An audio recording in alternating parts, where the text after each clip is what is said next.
Good morning, you guys. I have a pretty special book to share today, and you can tell I'm a little bit emotional. You guys who know me know that I am a crybaby when I read inspirational books. Um, but I've been saving this book for this week because next Monday is Martin Luther King Jr. Day, and I love this series, Ordinary People Change the World. I hope I can get through this one without crying too much. I definitely get choked up anytime I read inspirational books, but this one in particular, I feel like we need more than ever right now in our world.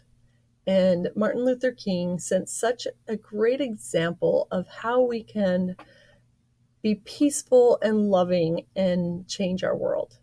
And so I am excited to read this, and I hope that we will all look for ways that we can be like him and find peaceful, loving ways to change our world. And let's get started. This is a 3.8 reading level, so even if it's too low for you, I want you to be able to take this quiz. So message me if you can't. If you are in my school, I want everyone to take this quiz. I am Martin Luther King Jr. If you're too young for that late age, have your parents follow along and help you read through the questions. I am Martin Luther King Jr. When I was little, I used to get into a lot of accidents. One day, my little brother hit me in the head with a baseball bat. Two other times, I mistakenly got knocked over by a car. Another day, I tumbled over our banister, then bounced through an open door to the basement. Oh my goodness. Whoa, amazing fall. You okay? I'm okay. No matter how many times I fell, I kept getting back up. Even before I could read, I knew I liked books. My dad always talked about how I kept a lot of books around me. I used to tell my parents, when I grow up, I'm going to get me some big words. There is a power in words. Big words were in my future. You see that picture right there? I know that's a famous person. Who knows who that is? When I was 6 years old, one of my best friends was a boy whose father owned a store across the street. Tag, you're it. No, you're it. No, you're it. No, you're it. My friend was white. I was black. It didn't matter to us. We would play games and have fun together. But when we started going to school, everything changed. He went to a school where all the kids were white. I went to a school where everyone was black. Soon after, he told me, I can't play with you anymore. Why? My dad said so. He doesn't want us being friends. But why? You're one of my best friends, aren't you? Aren't you? I didn't understand. It didn't make sense. Kids are not born prejudiced. He was taught that way. That's so sad. At dinner, my parents explained, it's because you're black and he is white. I was so mad that day. How could someone treat me differently just because of the color of my skin? I wanted to hate my friend and his father. But my parents told me to do the opposite, that I should love my friend, even though he hurt me. They taught me that it's better to have more love in your life than more hate. Then my mother taught me one of the most important lessons of all. You are as good as anyone. You must never feel that you are less than anyone else. I love those lessons. I wanted to believe it. Every day I saw the opposite. I saw you could be treated unfairly just because of the color of your skin. If you were white, you went to a good school with great playgrounds and plenty of books. If you were black, your school was small, sometimes with no desks or even windows.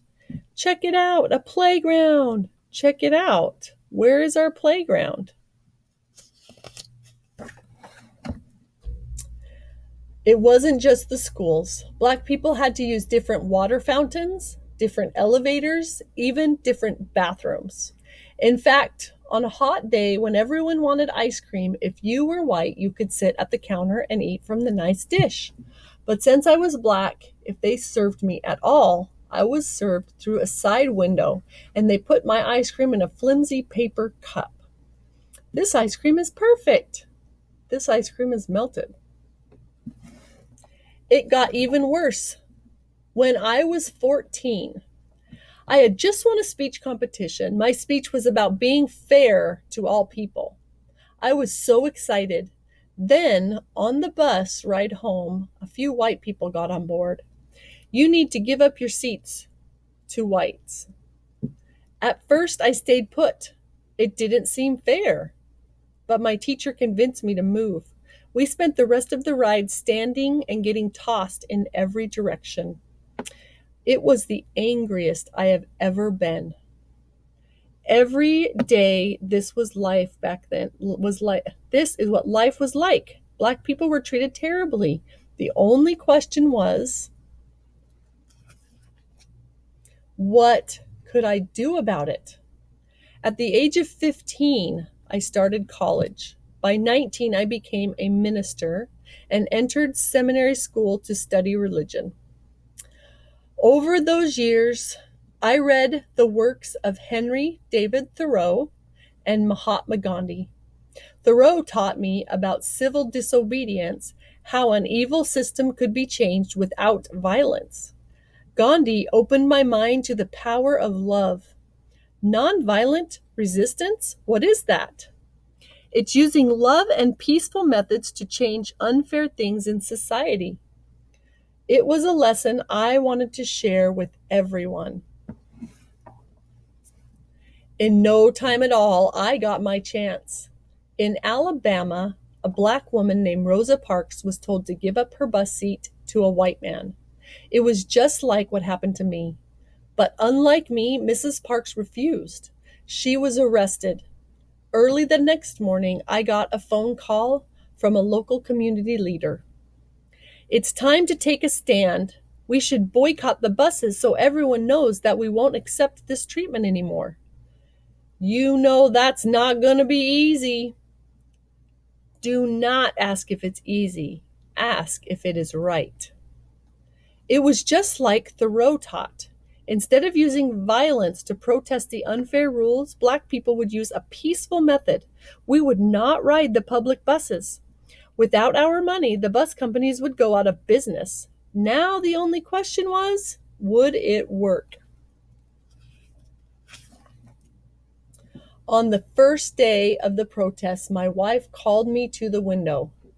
The buses are all empty. It's working. We had to keep it going. At the head of the bus boycott, as the head of the bus boycott, I gave one of the most important speeches of my life. The room was packed. Camera crews were filming. I had only 20 minutes to prepare. I didn't use notes. But by speaking from my heart, I found out how big words can be. We are determined here in Montgomery to work and fight until justice runs down like water and righteousness like a mighty stream. When the history books are written in the future, somebody will have to say, there lived a race of people, a black people who had the moral courage to stand up for their rights. The police put me in jail, saying I was breaking the law. Other folks bombarded my house. But instead of using my fists, I kept my calm. Don't you want to fight back? I am a man of nonviolence, and I know that I do not stand alone. We are with you all the way, Reverend. If no one rides these buses, we will go out of business. You're finally getting that, huh? For more than a full year, every black person in the city, and some white people too, refused to ride the buses. That meant some people had to walk for miles, but they kept going. There was a power in standing together. Eventually, our peaceful protests worked. The rules were changed. Public buses could no longer separate people based on the color of their skin. That was only the beginning. Soon our peaceful protests sparked other peaceful protests. At lunch counters, college students organized sit-ins where they would not stop until everyone could eat together. Our method of nonviolence were so powerful, I was invited to meet with the president at the White House. But sometimes the hardest problems were right at home. Daddy, look at an amusement park. Can we please go? I'm sorry, Yoki, we can't. Funtown is not open to black people. Seeing my daughter cry was one of the most painful moments of my life. It only made me work harder for change. Was it easy? Absolutely not. During one protest in Birmingham, Alabama, the police again arrested me and locked me in a dark jail cell that had only one window. Someone slipped me a newspaper in which white religious leaders had written an article calling us lawbreakers. Someone then snuck me a pen. In that jail cell, I wrote my own response in the margins of the newspaper and even on toilet paper. Injustice anywhere is a threat to justice everywhere. My letter from Birmingham jail was soon published as a pamphlet. Then it was in magazines and newspapers. Today it has been read by millions of people. Like I said, it is amazing how big words can be.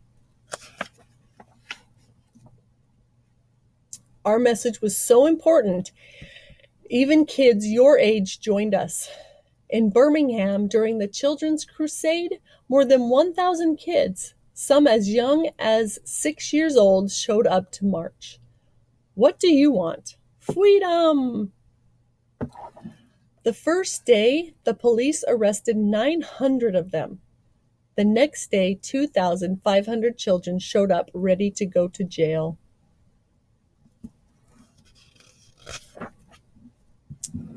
This was our finest hour. Enraged that we were not giving up, the chief of police told the fireman to spray the children with water hoses and attack them with dogs. They thought it would stop us, but instead, as the whole country watched on TV what they were doing to our children, it was a wake-up call for the nation's conscience. How can they treat little kids like that? That is not right. We need to help them. 90 days later, the rules began to change. Now blacks and whites in Birmingham were using the same lunch counters, water fountains, and restrooms. You could feel it in the air. More change was coming. Freedom was contagious. By the summer of 1963, an estimated 1 million Americans held their own protests in cities across the country. A man named A. Philip Randolph suggested a massive march. If we march together peacefully, they won't be able to ignore us. Together we can convince Congress and the president to pass laws so that no one in America can treat people differently based on the color of their skin. I like the idea. Where should we have it? There is only one place. The March on Washington for Jobs and Freedom. People came from almost every state. They came in nearly every form of transportation. They even took off work and did not get paid just to be there. Old people, young people, black people, white people, even children like you, they all came to Washington, D.C., gathering in a righteous army. Why? Because they wanted a change, and they knew the surest way to change the world is to stand together.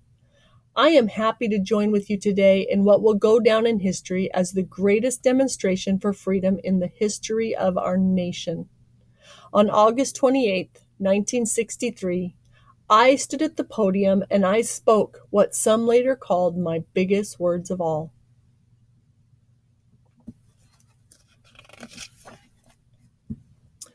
I have a dream that my 4 little children will one day live in a nation where they will not be judged by the color of their skin, but by the content of their character. I have a dream that one day little black boys and black girls will be able to join hands with little white boys and white girls as sisters and brothers. Let freedom ring. From every mountainside, let freedom ring. After the March on Washington, the President and Congress passed new laws for civil rights. But that didn't mean our work was done. Indeed, our greatest battle was still to come. It began with 600 activists as they tried to walk 54 miles from Selma, Alabama to the state capital of Montgomery. Back then, there were rules that stopped Black people from voting. If you want to change the law, you had to be able to vote for new people to make the laws. We're marching to tell the governor we want voting rights. This brutality must end, no matter what. Don't let them pass. The police had billy clubs and tear gas. They attacked our group and knocked many people down. But as I learned so long ago, you have to get back up. No matter how hard they hit us, we remained peaceful. Still, we didn't get through. 2 days later, we tried again. Now there were 2,500 of us. We will get to Montgomery. No, you won't. I promise you won't. Once again, we tried. Once again, they did not get through. Did we give up?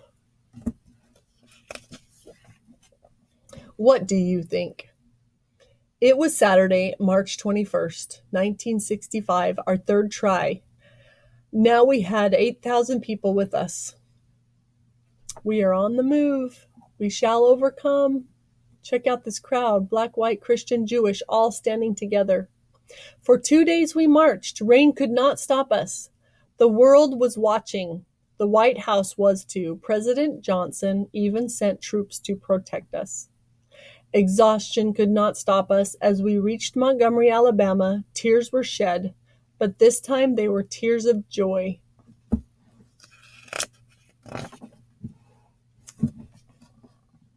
In my life, people tried to tell me I wasn't as good as they were, just because of the color of my skin. When someone hurts you like that, it can be tempting to hurt them back. You must refuse. When someone shows you hate, show them love. When someone shows you violence, show them kindness. To reach our goals, we must walk the path of peace. We must lock arms with our brothers and sisters. We must march together when we do. When we do, our voices will be heard and freedom will ring. Remember Funtown Amusement Park? Its doors eventually opened to Black people, and Dr. King got to take his daughter. Did you know that he was the youngest person to win the Nobel Peace Prize at that time? Just 35 years old. He donated the prize money to the civil rights movement. He said that the prize was the work of many other unsung heroes. We fought against poverty. He fought against poverty too. There is a national holiday for him, the third Monday of every January. Only Washington and Lincoln get a day like that, and they share theirs. It's a day to remember how far we've come and how much more work there is to do. I am Martin Luther King Jr. I stand for peace. I stand for justice. I stand to help others. I stand as proof that no matter how hard the struggle, we must fight for what is right and work to change what is wrong. Whatever struggle you face, no matter how hard it gets, you must always move forward. I am proof of this. If we rise up, if we stand together, if we remain united, nothing can stop our dream. The time is always right to do right. With his family here. And this is a picture of him on the March on Washington.